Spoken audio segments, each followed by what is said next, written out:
Gall బ్లాడర్ని example ఎలా చెప్తామంటే, మేము లివర్ పైన ఉంటుంది 1.5 kgs లివర్ బల్లా అంటాం, ఇక్కడ పైన ఉంటుంది. దాని కింద ఏముంటుంది, గాల్ బ్లాడర్ ఉంటుంది. అందులోంచి బయలు తయారైందంతా దీంట్లో స్టాక్ అవుతుంది. మనం అన్నం తిన్నప్పుడు సిగ్నల్ వెళ్తుంది బ్రెయిన్ నుంచి, ఇంటెస్టైన్ నుంచి అక్కడికి వెళ్తుంది. గాల్ బ్లాడర్ కంట్రాక్ట్ అవుతుంది, అందులో జ్యూస్ అంతా వచ్చి ఇటువైపు నుంచి అన్నం వస్తుంది, ఇటువైపు నుంచి జ్యూస్ వస్తుంది, రెండూ కలిసి digestion. Mostly fat, bile salts, bile acid అందులో ఉంటాయి, బైల్ పిగ్మెంట్స్. దీనికి ఒక మంచి ఎగ్జాంపుల్ చెప్తానండి, very commonly I want everybody common people to understand. ఇప్పుడు మనకి గండిపేట నుంచి రిజర్వాయర్ నుంచి మనకి నీళ్ళు వస్తాయి. నీళ్ళు వచ్చిన తర్వాత మన ఇంటి మీద ఏమో, మన అపార్ట్మెంట్లో ఉంటున్నాం, మన ఇంటి మీద ఏమో ట్యాంక్ ఉంటుంది. ట్యాంక్లోకి నీళ్ళు వస్తాయి. మనం ఇక్కడ ఎప్పుడైతే వాష్ బేసిన్లో కొళాయి తిప్పుతామో నీళ్ళు వస్తాయి. Exactly same. Liver is the Gandipet reservoir, gall bladder is the overhead tank. గండిపేటలో నీళ్ళు వచ్చి స్టోర్ అయ్యాయి ఎప్పటిదాకా, మీ కొళాయి తిప్పేదాకా. మీకు ఎప్పుడైతే కొళాయి తిప్పారో, మీకు అవసరం అనుకుంటారో బయటకు వస్తుంది. సేమ్ వే మనం అన్నం తిన్నప్పుడు కొళాయి తిప్పినట్టు ఇక్కడ నుంచి బయలు వస్తుంది, ఇక్కడ నుంచి ఇది వస్తుంది. సెకండ్ ఇంకోటి చెప్తా వినండి. ఎలాగంటే ఇప్పటికి వీళ్ళు మన ట్యాంక్ ఏదైతే ఉందో ఓవర్ హెడ్ ట్యాంకు 6 నెలల తర్వాత తీసి చూడండి, పాచి కట్టి పెట్టేయంట. Right? So what happens is, అలాగే గాల్ బ్లాడర్లో కూడా కొన్ని సిచ్యువేషన్స్లో, కొన్ని డిసీజెస్లో అదేమో దానికి అంతా పాచి పట్టేస్తుంది, స్లడ్జ్ అంటాం. ఓకే, ఈ పాచి ఎప్పుడైతే గట్టి పడుతుందో రాయి కింద తయారైపోతుంది. So now let us come to it. మనము ఒక కప్పు నీళ్ళలో మనం పంచదార వేస్తారు, 2 చెంచాలు, 4 చెంచాలు, 10 చెంచాల తర్వాత ఏమవుతుంది, సూపర్ సాచురేట్ అయిపోతుంది. అప్పుడు క్రిస్టల్స్ కింద పడిపోయి ఉంటాయి. ఈ బయలుతలికి కాంపోజిషన్లో వాటరు, సాల్ట్స్, పిగ్మెంట్స్ కలిపి ఒక పర్టికులర్ సాచురేషన్లో ఉంటే అందులో అలా ఉంటుంది, బాగా పనిచేస్తుంది, పనిచేస్తుంది.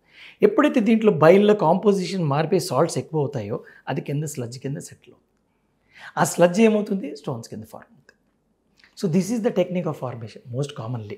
ఇప్పుడు దీంట్లో డయాబెటిక్ పేషెంట్ ఉన్నాడు, ఒబేసిటీ ఉన్నాడు, థైరాయిడ్ పేషెంట్ ఉన్నారు, వీళ్ళందరికీ ఫ్యాట్, కొలెస్ట్రాల్ ఎక్కువ ఉంది, వీటిలోనే. దీంట్లో 2 రకాల స్టోన్స్ అండి. ఒకటి కొలెస్ట్రాల్ స్టోన్, ఒకటి pigment stones, multiple stone.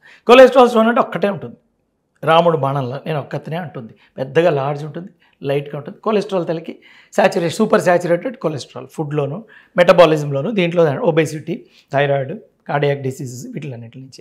Number 2 multiple stones వస్తాయి. కొంతమందికి జాండీస్ వచ్చాక ఆ పిగ్మెంట్ తలిగిది మనకి సాచురేషన్ తేడా వచ్చేస్తుంది. మల్టిపుల్ స్టోన్స్, స్మాల్ స్టోన్స్ మేము తీసాము ఒకరోజు 135 స్టోన్స్ తీసాము ఒక గాల్ బ్లాడర్లో. 135 రాళ్ళు వచ్చాయి ఒక గాల్ బ్లాడర్లో. So we have got recording 300, 500 తీసామని కూడా వచ్చాయి. సో మల్టిపుల్ స్టోన్స్ ఉంటాయి. ఇప్పుడు దీంట్లో చెడ్డ ఏంటి అంటే, నేను చెప్పాను కదా, ఇప్పుడు ఫుడ్లో మనం కానీ సాచురేషన్ వచ్చి రకరకాల డిసీజ్లు, టైఫాయిడ్ ఫీవర్లు, ఇలాంటివన్నీ ఉంటే స్టోన్స్ తయారవుతాయి. ఇప్పుడు obesity, fair, fatty, fertile, female, ఇవి కాంపోజిట్ మామూలుగా చెప్తాం మనం. తెల్లగా ఉన్న వాళ్ళకి వస్తాయట, ఆడవాళ్ళకి ఎక్కువ ఉంటుంట. తెల్లగా ఉన్నవాళ్ళు అంటే ఈ రాళ్ళకి ఇష్టంట, అందుకని తయారవుతూ ఉంటుంట. ఫిష్ ఎక్కువ తిన్నవాళ్ళు, ఫ్యాట్ ఎక్కువ తిన్న వాళ్ళకి వస్తుంట, ఒబేసిటీ ఉన్న వాళ్ళకి వస్తుంది, ఎక్కువగా ఫీమేల్స్కి వస్తుంది. Age group 40 years approximately. ఇదేంటంటే డిక్టమ్ ఇలా చెప్తూ ఉంటాం మనం మామూలుగా. బట్ అందులో కూడా నిజం చాలా ఉంది డ్యూ టు అబ్జర్వేషన్. కొన్నిసార్లు హెమలైటిక్ అనీమియాలు ఇవి వస్తూ ఉంటాయి, బ్లడ్ విరిగిపోతుంది, పిగ్మెంట్స్ వస్తాయి, అందులో స్టోన్స్ తయారై వస్తుంటాయి. What ever it is. Very recently let me tell you one very good example. మీరు అడిగిన దానికి, మొన్న ఒక పిల్ల, the child is 4 months old, 4 month baby అండి జస్ట్. అయితే 7 to 8 kgs లోపల ఉంది బేబీ, స్టోన్స్.